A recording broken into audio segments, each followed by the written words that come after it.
Et salut à tous, on se retrouve pour un nouvel épisode de notre série sur l'UTMB 2023, les 30 favoris en 30 jours, et vous l'avez senti un peu depuis quelques jours, on est en plein dans le très lourd, et on continue aujourd'hui, vous l'avez certainement vu dans le titre, celui qui a terminé 6ème l'an passé, il vient de terminer second de la mythique Hard Rock, et il a enchaîné un mois et demi après avec cette UTMB, Beñat Marmisol, générique. Je vous demande d'avoir les bras en l'air et de taper dans les mains.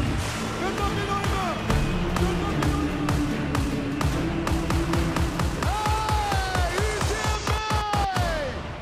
dans les mains.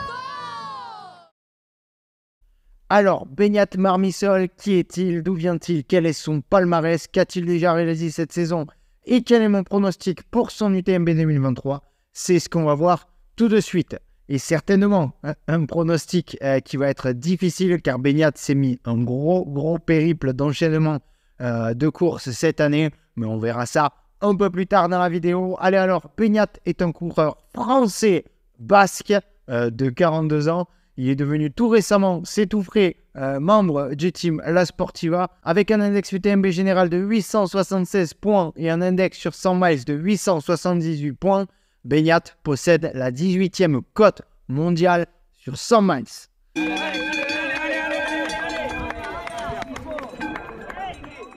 Pour revenir un peu sur son passé de sportif, Beñat, il était fils et petit-fils d'agriculteurs dans les Pyrénées.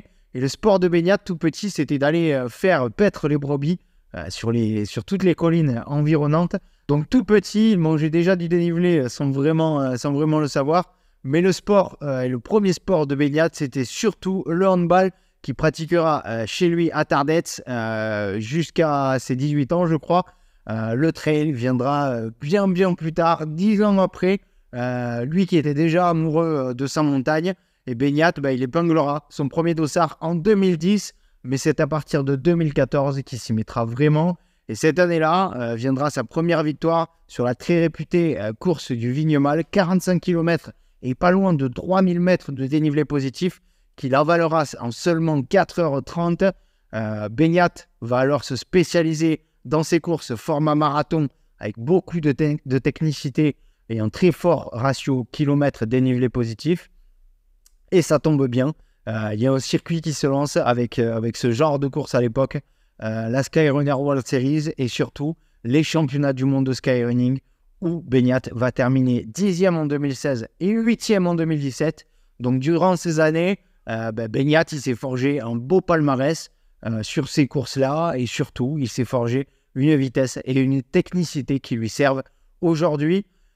Et l'Ultra alors, l'Ultra est venu tout récemment avec sa saison 2021. Et quelle saison 2021! Vainqueur du Grand Trail d'Aneto Possets, vainqueur de Canfranc, 3e surprise de sa première Diagonale des Fous et 7e de la Mute. Sacrée année 2021 pour Beñat. Et à partir de là, il va se rendre compte que son corps est très à l'aise sur les longues distances, qu'il peut jouer avec sa force et soutenir des efforts très intenses pendant très longtemps, et surtout sur de très nombreuses heures. La suite, vous la connaissez sûrement, vainqueur de la Restonica, vainqueur de la 6000D, 6e de l'UTMB et incroyable vainqueur sur la Diagonale des Fous après une course énorme et une bagarre costaud avec Jean-Philippe Tchoumi. Pour faire simple, en 2 ans de pratique d'ultra, Beñat est devenu un des tout meilleurs au monde sur longue distance. Voilà, ça fait rêver.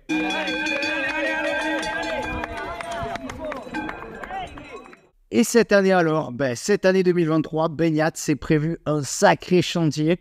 Après s'être fait opérer en début d'année, après avoir plutôt repris tranquillement sur des courses régionales, il est allé se rassurer en reportant chez lui l'ultra de l'Euskal Trail. Et là, on en vient à ce fameux chantier qui l'attend sur les 4 prochains mois. Beñat souhaite enchaîner ce que personne n'a jamais fait, l'enchaînement Hard Rock, 100 miles mythique aux États-Unis, qui se déroule au mois de juillet, l'Ultra Trail du Mont Blanc fin août et la Diagonale des Fous au mois d'octobre. Et cet enchaînement a déjà débuté avec la Hard Rock. Alors pour ceux qui ne connaîtraient pas la particularité de cette course, elle se déroule particulièrement en haute altitude, avec une altitude moyenne de 3300 mètres, avec des pics à 4000 mètres, et elle demande donc énormément d'adaptation. Et Beñat est allé parfaire, donc pour ses adaptations, il est allé parfaire sa préparation sur place pendant un mois avant la course. Et le jour J, comme à son habitude, il a brillé. Second, derrière, l'injouable Aurélien Dunant-Palaz, mais second quand même de cet hard rock. Une belle course de la part de Beñat qui, comme à son habitude, est parti prudemment puis a produit son effort. Cette perf a été cotée à 860 points d'après l'index UTMB, mais la difficulté d'altitude de cette course, ça peut-être fausser un peu la cote, et surtout le manque d'adversité où il n'était que 140 au départ. On sait que l'adversité, ça pousse toujours vers le haut. Donc voilà, ça reste quand même une très belle perf de la part de Beñat. Et maintenant, il va falloir enchaîner 1 mois et demi après avec l'UTMB. Et on y arrive tout de suite avec mon pronostic.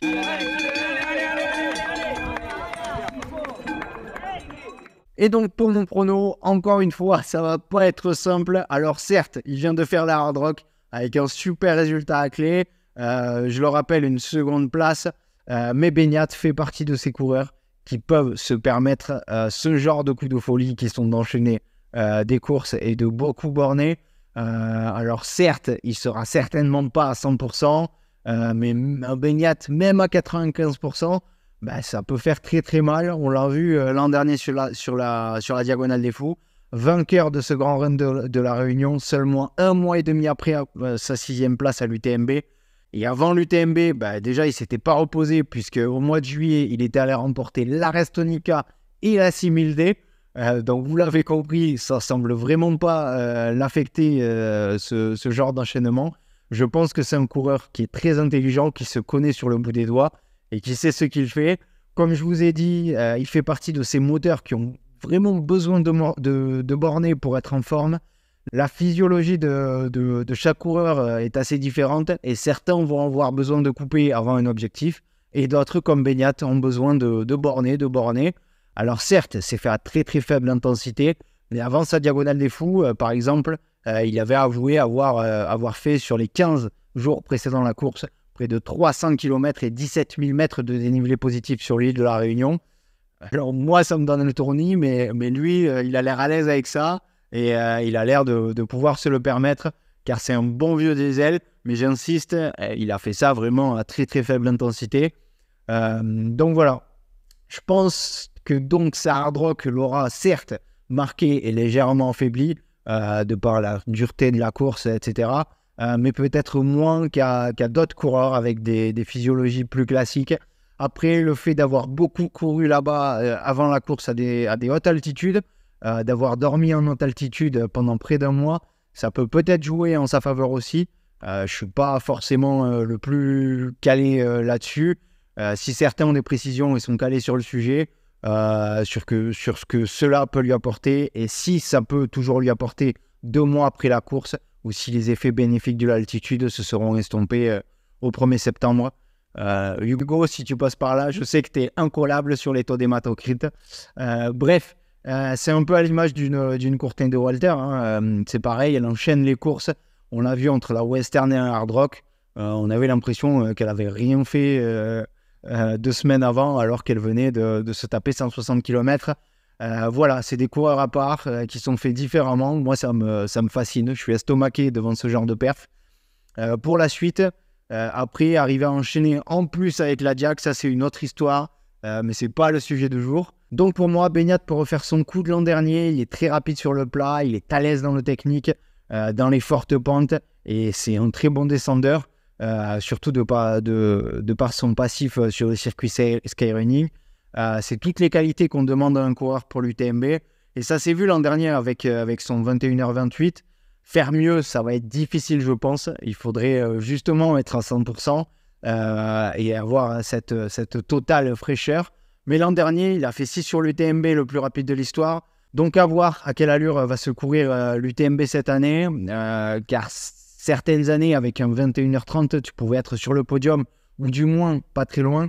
Donc difficile de pronostiquer une place, mais pour donner un temps, je dirais qu'il peut aller chercher le même chrono qu'en 2022, donc 21h30. ou légèrement mieux, mais je pense pas qu'il puisse aller chercher un 21h par exemple, ou du moins j'ai du mal à l'imaginer maintenant tout de suite. Autre point très très important, il est devenu professionnel cette année, donc beaucoup plus de temps pour s'entraîner, mais surtout beaucoup plus de temps pour récupérer, et ça va aller dans son enchaînement. La récupération dans ce genre de défi, c'est bel et bien le nerf de la guerre, et avoir le temps nécessaire à consacrer à cette récup, eh bien ça lui donne un avantage énorme. C'est un coureur qui brille sur les courses qu'il entreprend. Aucun abandon depuis 2021 et son passage sur Ultra.